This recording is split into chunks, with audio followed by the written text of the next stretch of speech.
How's it going, everybody? Deadliest Art here, back again with another unboxing video. Alright.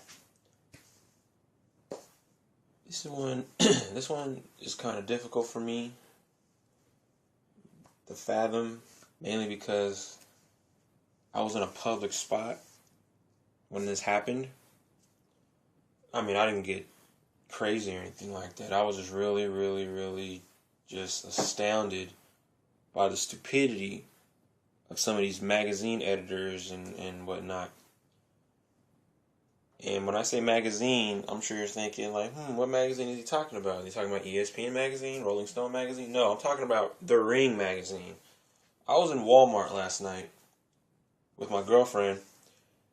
I was walking through the book section, and I happened to turn and come across the Ring magazine edition with Adrien Broner on the front. Now, first off, Adrien Broner being on the front of Ring magazine really says a lot. It really says a lot for Adrien Broner, and it really says a lot about Ring magazine. And I read a few passages, in the article that he was featured in, and it seems that like the journalist who was constructing this article, he was really wishy-washy, and he did a lot of he did some contradicting to a certain degree, where he would praise Adrien Broner in certain aspects, but then he would say like, "Oh, I don't think he's able to do this if the time is right." He was really just jumping back and forth, and it was a really difficult read up to that point. But long story short, he pretty much said that if Adrien Broner is to become the next thing in boxing or lead or pave the way for the up and coming boxers, he really has to go above and beyond the Floyd Mayweather persona. Now, I don't know if that's a good thing or bad thing considering the state of Floyd Mayweather's career as it stands today. Alright, we know he makes tons of money. We know he does great numbers on pay-per-view. We understand that all of his out-of-ring antics that interfere with his boxing career, especially the latest one of going to jail and getting out. Now, I really don't want to see Adrien Broner going above and beyond that. I'm kind of scared, to be honest. Like, what else can Adrien Broner do that isn't already bizarre in the ring? A lot of people have already compared his style of fighting to Floyd Mayweather's style of fighting. I mean, not so much the combinations or setups, but more so how he handles himself, how he carries himself in the ring, his stance before he actually engages is Mayweather-esque. However, I honestly don't want to see anything else, overly flamboyant. Like we've all seen Mayweather come to the ring wearing like a Spartan gear. We've seen him being carried to the ring in a big ass like royal chair of like royalty in the Gotti fight. Very Prince Ahmed type. Well, not even on the level of Prince Ahmed, but I'm just really scared. But hey, it's whatever. If it makes people tune in to see the sport, then I'm all for it. My opinion doesn't necessarily matter. I'm just sharing it with everybody. But moving on back to the Ring magazine. I usually scour the pages for like different articles. I read some of the newsletters people put in. Then I came across the pound for pound rankings. All right, I didn't really pay attention to the ranking as far as like 3 through 10. What really caught my eye was the first 3 slots, and one of those slots didn't have number 3 next to him either. Number 2 pound-for-pound boxer in the world is Floyd Mayweather Jr. Below him is another number 2 pound-for-pound boxer named Manny Pacquiao. Alright, some of you guys are wondering, oh, well, what are you talking about? Do you not know how to count? No, I know how to count, trust me. It was just that they both had the numeral number 2 next to their name, and in parentheses beside their name said tie. Alright. Now, by tie, technically there is no number 1, because the number 1 spot at the very top was vacant, which is complete and utter bullshit if you look at it on paper. And since boxing nowadays is always being driven on what's on paper, it would be only necessary to put Floyd Mayweather as number one, seeing as his last fight he actually won, and won in an impressive fashion.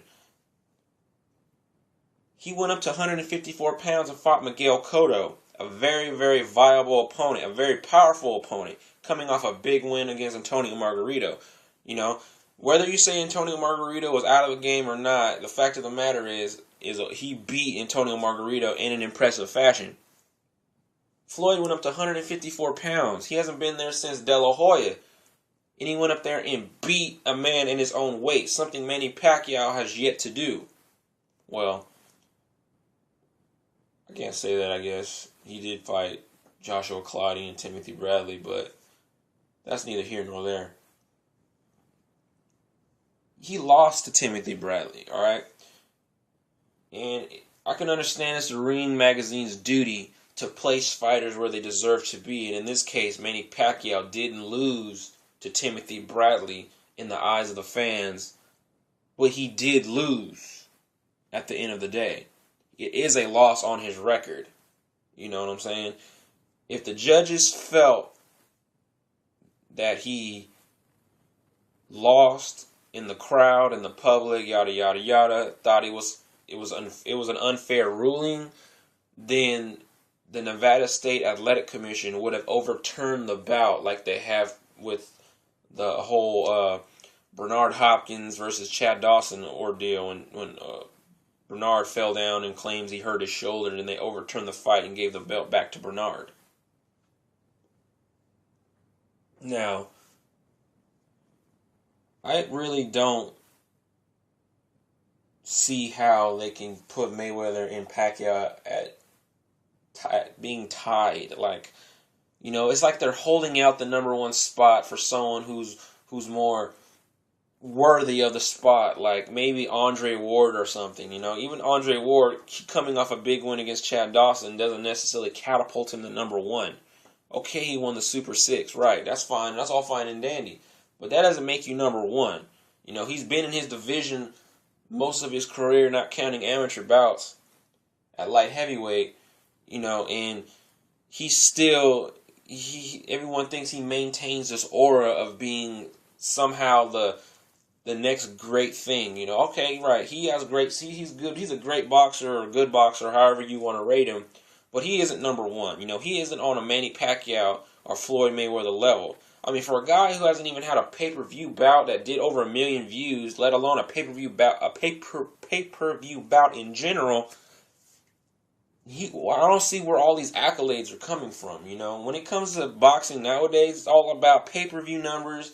It's all about how much money you make. It's all about, the opponents you face, all that other mumbo jumbo. Especially if you want to be put as number one in Ring Magazine, but Andre Ward wasn't put number one in Ring Magazine. For those who've actually seen the ranking system, I understand Golden Boy owns it and all this other bullshit. And he pulls a lot of crap, a lot of wool over the eyes of the fans in order to get what he wants, the reaction he wants.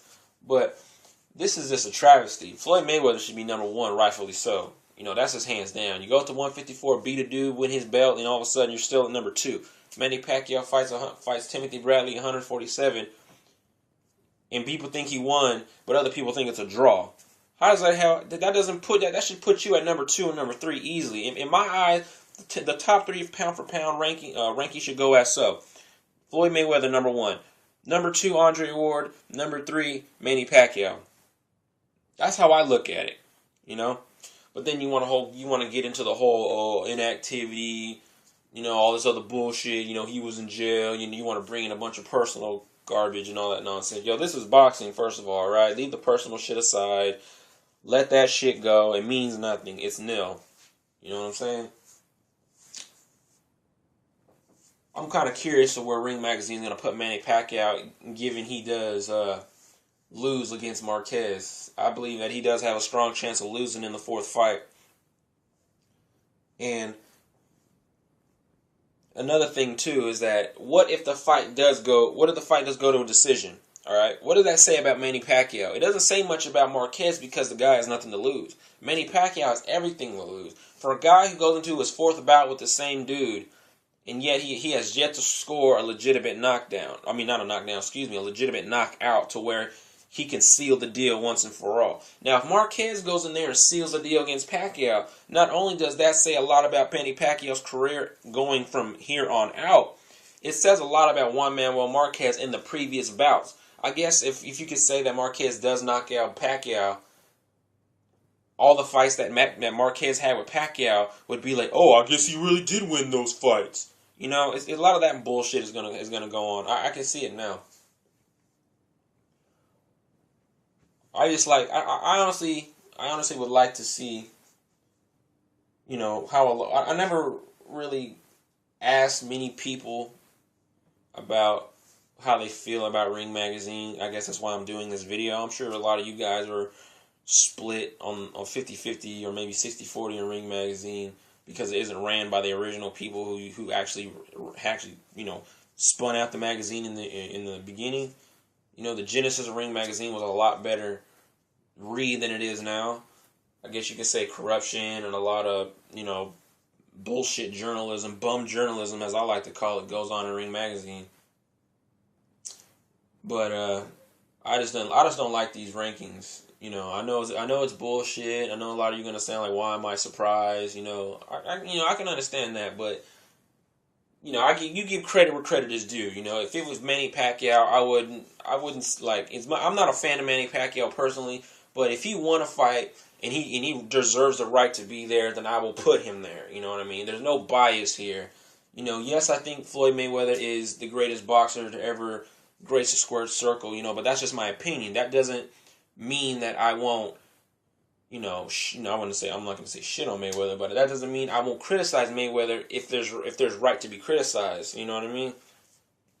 Same thing. It goes with any boxer that I like: Miguel Cotto, Marquez, Nonito Donaire, Yuriorkis Gamboa. You know, any boxer. It doesn't really matter. You know what I mean? That's just how I look at it. But I'm eager to hear what you guys have to say. Honestly, like, do you like Ring Magazine? Do you read it? Do you subscribe to it? Did you see the rankings? What do you think of them? Yada, yada, yada. You know, draw your own conclusions. I'm eager to hear what you guys have to say. You know, as I always say at the end of my videos, like, dislike, you know what I'm saying? Rate, comment, subscribe, whatever you guys want to do. Have at it, you know what I mean? But until then, I'm out of here. Peace.